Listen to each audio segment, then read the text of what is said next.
اعوذ باللہ من الشیطان الرجیم بسم اللہ الرحمن الرحیم یا ایہا الناس اعبدوا ربکم الذی خلقکم والذین من قبلکم لعلکم تتقون الذی جعل لکم الارض فراشا والسماء بناء وانزل من السماء ماء فاخرج به من الثمرات رزقا لکم فلا تجعلوا للہ اندادا وانتم تعلمون صدق اللہ العظیم۔ یا ایہا الذین آمنوا اے لوگو یا ایہا الناس اعبدوا اے لوگو عبادت کرو ربکم اپنی رب کی، الذی اس رب کی، خلقکم جس نے تمہیں پیدا کیا، والذین اور ان لوگوں کو پیدا کیا، من قبلکم جو تم سے پہلے گزرے، لعلکم تتقون تاکہ تم پرہیزگار بن جاؤ۔ الذی جعل لکم الارض فراشا، وہ رب جس نے تمہارے لیے زمین کو فرش بنایا، والسماء بناء اور آسمان کو چھت بنایا، وانزل من السماء ماء اور آسمان سے نازل کیا پانی، فاخرج به من الثمرات رزقا لکم بس ان پانی کے ساتھ نکال دیا میوہ تمہارے لیے، فلا تجعلوا للہ اندادا بس تم لوگ نہ بناؤ اللہ تعالیٰ کے لیے مقابل، وانتم تعلمون اور تم لوگ جانتے بھی ہو۔ اس سے پہلے سورہ بقرہ کی پہلی 20 آیتیں جو تھی ان کا خلاصہ ذکر ہوا تھا۔ پہلے 2 آیتوں میں قرآن کا کتاب حق ہونا ذکر تھا، پھر 3 آیتوں میں مومنین اور متقین کا ذکر تھا، پھر 2 آیتوں میں ان کلہ کافر جو تھے ان کا ذکر تھا، اور پھر باقی 13 آیتوں میں منافقین کا ذکر تھا۔ اب یہ ان خلاصے کے ساتھ ساتھ سورہ بقرہ کی پہلی جو ابتدائی 20 آیتیں تھے ان میں یہ بھی ان کا خلاصے میں یہ بھی بیان ہوا تھا کہ مسلمانوں کی انسانوں کی جو گروہ ہیں وہ ہدایت قبول کرنے اور ہدایت قبول نہ کرنے کے معیار پر ہے، اور اسی طرح سورہ بقرہ کی جو آیتوں میں اسی اعتبار سے یعنی کہ ہدایت قبول کرنے اور ہدایت قبول نہ کرنے کے اعتبار سے انسانوں کی 3 گروہ بنائے گئے تھے، ایک مومنین متقین کا، اور ایک کافروں کا، اور ایک منافقین کا۔ یہ بھی بتایا گیا تھا کہ تقسیم جو ہوتی ہے انسانوں میں، جو تقسیم ہے وہ مذہب کی بنیاد پر ہے، نہ کہ وطن، رنگ، زبان وغیرہ کی بنیادوں پر، نسب وغیرہ ان چیزوں کی بنیاد پر تقسیم نہیں ہے، بلکہ انسانوں میں جو تقسیم ہے وہ مذہب کے اعتبار سے ہوتی ہے۔ تو ابھی جو پہلی 20 آیتوں میں جن 3 گروہوں کا بیان تھا، اس کے بعد جو مذکورہ 21 اور 22ویں جو 2 آیتیں آج میں نے ذکر کی، تو ان آیتوں میں ان تینوں گروہوں کو مخاطب کیا گیا ہے۔ ان تینوں گروہوں کو مخاطب کر کے ان کو ایک دعوت پیش کی گئی ہے، ایسی دعوت جس کے لیے قرآن کریم نازل ہوا ہے، اور اس میں مخلوق پرستی سے نکلنے اور مخلوق پرستی سے باز آنے کی دعوت کی گئی ہے، اور اس کے ساتھ ساتھ ایک ایسی دلیل بھی پیش کی گئی ہے کہ اگر تھوڑا سا بھی بندہ غور کر لے تو آدمی کو حق کا راستہ ملنا انتہائی آسان ہے۔ اللہ تعالیٰ نے فرمایا ہے وَأَنْتُمْ تَعْلَمُونَ، تم جانتی بھی ہو۔ ہر کوئی جانتا ہے کہ یہ سب کچھ جو کیا ہے، جو زمین بچائی ہے، جو آسمان کو ہمارے اوپر چھت بنایا ہے، جو ہم پر بارش نازل فرماتا ہے، جو ہمارے لیے زمینوں سے، درختوں سے میوہ جات نکالتے ہیں، وہ اللہ ہی ہے۔ تو اگر بند اس میں تھوڑا غور کر لے اور اس پر عمل بھی کر لے تو ہدایت پانا کوئی مشکل کام نہیں ہے۔ ان میں پہلی آیت میں یا ایھا الناس، الناس سے مراد تینوں گروہ ہیں، یعنی مومنین، کافر اور منافقین، تینوں گروہ ہیں، ان تینوں کو خطاب کیا گیا ہے۔ پھر اعبدوا ربکم، اپنی رب کی عبادت کرو۔ عبادت کیسے کہتے ہیں؟ اپنی پوری طاقت مکمل فرمانبرداری میں صرف کرنے کو عبادت کہتے ہیں، اور اس طرح خوف و عظمت کے پیش نظر نافرمانی سے بچنا، یہ پوری عبادت کی تعریف ہو گئی۔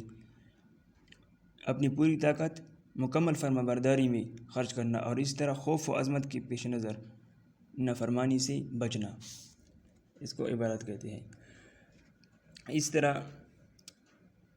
ربکم الذی خلقکم والذین من قبلکم، الذی خلقکم والذین من قبلکم، یعنی تمہارا پروردگار وہ ہے جس نے تمہیں پیدا کیا اور ان قوموں کو بھی پیدا کیا جو تم سے پہلے گزر چکی ہے۔ اچھا، اس آیت میں رب کی یعنی اللہ تعالیٰ کی وہ صفات ذکر کر رہے ہیں جو مخلوق میں کسی کے ساتھ وہ متصف نہیں ہو سکتی، کوئی بھی مخلوق اس کے ان صفات کے ساتھ متصف نہیں ہو سکتا، یہ صرف اور صرف اللہ تعالیٰ کے ساتھ خاص ہے۔ اچھا، خلقکم والذین من قبلکم، اس میں ایک نقطہ اور بھی ہے کہ اللہ تعالیٰ نے من قبلکم فرمایا کہ تم سے پہلے جو لوگ تھے، تمہارے آباء و اجداد، ان کو بھی اللہ تعالیٰ نے پیدا فرمایا ہے۔ اللہ تعالیٰ نے یہ نہیں فرمایا کہ والذین من بعدکم، یعنی جو تم سے بعد میں پیدا ہوں گے وہ بھی اللہ تعالیٰ پیدا فرمائیں گی، یہ نہیں فرمایا۔ تو اس سے اشارہ ہو گیا کہ امت محمدیہ جو ہے وہ آخری امت ہے، اس کے بعد کوئی دوسری امت نہیں آنے والی۔ اچھا، پھر اس کے بعد دوسری آیت الذی جعل لکم الارض فراشا والسماء بناء وانزل من السماء ماء فاخرج به من الثمرات رزقا لکم۔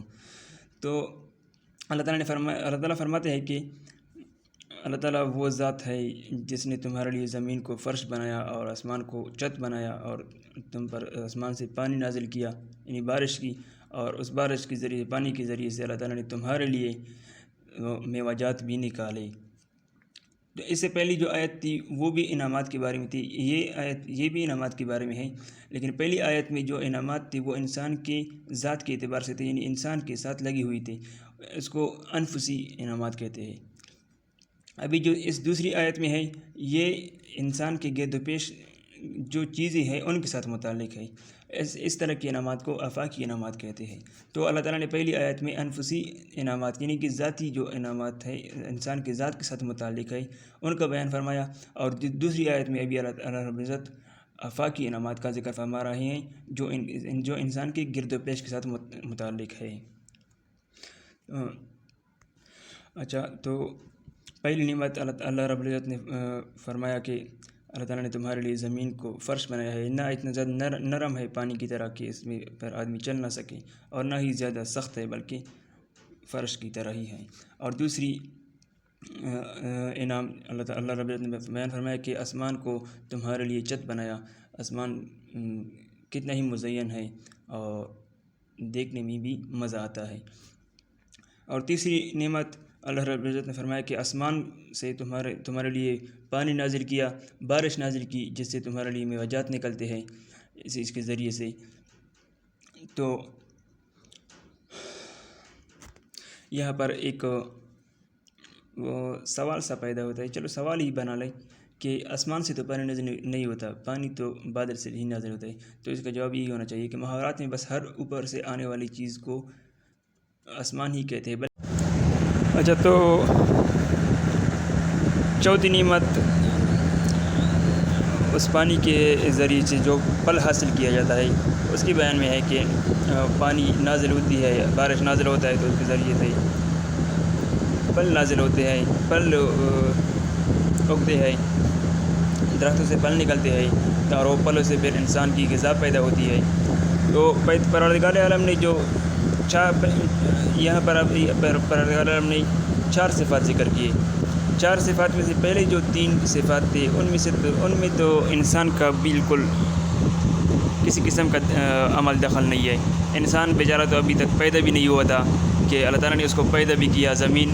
زمین آسمان اور بارش جو نازل ہو رہی تھی، زمین فرش بنائی گئی تھی اور آسمان چھت بنایا گیا تھا، اس وقت انسان پیدا ہی نہیں ہوا تھا، یہ سب چیزیں پہلے سے شروع تھی، انسان تو اس کے بعد پیدا ہوا ہے۔ تو اس میں تو کسی کو کسی قسم کا بھی شبہ نہیں ہونا چاہیے کہ یہ اللہ تعالیٰ کے سوا کوئی بت وغیرہ کر سکتا ہے۔ ہاں، البتہ جو چوتھی صفت ذکر ہوئی کہ ان پانی کے ذریعے سے اللہ رب العزت پھلوں کو نکالتے ہیں، پھلوں سے پھر انسانی غذا نکلتے ہیں، تو اس کے بارے میں شاید کہ کسی سادہ لوح مسلمان کو شبہ ہو جائے، لیکن اس شبہ کو بھی اللہ تعالیٰ نے دوسری آیت میں بھی اس کو صاف ظاہر فرمایا کہ یہ شبہ بھی نہیں ہونا چاہیے، کیونکہ انسان کی جو صحیح ہوتی ہے وہ صرف یہ جو پھل نکلتے ہیں ان کی رکاوٹ کو دور کرنے کے لیے ہوتی ہے، باقی اگاتا تو اللہ رب العزت ہی ہے۔ اگر پانی نہ ہوتا، پانی نازل نہ ہوتا تو پھل کیسے ہوتا؟ یہ کوئی انسان کر سکتا تھا؟ اس طرح انسان یہ پھل لگاتا، یہ کے بیج لگاتا کیسے تھا؟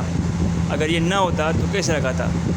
اللہ رب العزت کی عطا ہے۔ اللہ رب العزت نے ہی بارش نازل کر کے ان سب چیزوں کو پیدا فرمایا ہے۔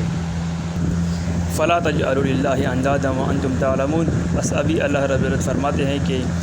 تم اللہ تعالیٰ کے لیے کوئی دوسرا مقابل نہ بناؤ، تم جانتی بھی ہو کہ یہ سب کچھ اللہ ہی نے کیا ہے۔ جب تم لوگ یہ جانتے ہو کہ یہ سب کچھ اللہ رب العزت نے ہی کیا ہے، تو پھر کوئی کسی دوسرے کی بندگی اور کسی دوسرے کو عبادت کا استحقاق دینا یہ سراسر ظلم ہے۔ خلاصہ یہ کہ ان دونوں آیاتوں میں اس چیز کی دعوت دی گئی ہے جو تمام آسمانی کتابوں، تمام انبیاء کے بھیجنے کا اصل مقصد تھا، یعنی کہ صرف ایک خدا کی عبادت و بندگی